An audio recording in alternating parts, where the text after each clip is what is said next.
Polícia Trânsito Município Dili se garante segurança máxima da festa Natal no Tinanfon Rua Ronolores Sintolo e a capital Dili.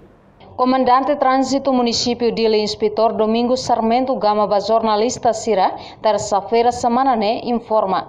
Relatando semana ida, plano operação trânsito Nian Sayona. Tambalista cada secção no esquadra baona comando município, onde planeia colocação.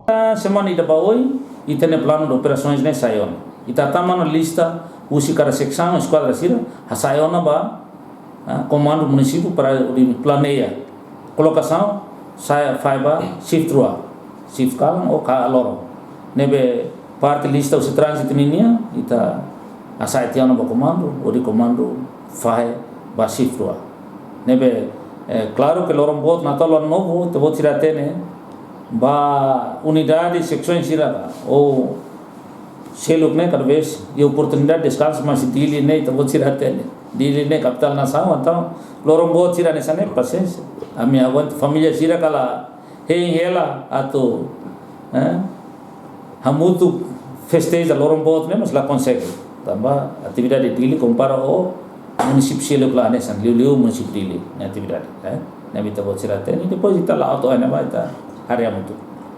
Tinantina Polícia Trânsito sempre garante segurança para evento importante sira liliu festa Natal no Tinanfon. No Nei Tinang Idane, Comando Município Dili, Lihusi Secção Trânsito, se continua a garante segurança, onde cria paz e estabilidade durante o tempo Natal no Tinanfon, Rua Ronolores Sintolo. Reportagem da Vieira Televisão, Timor Post.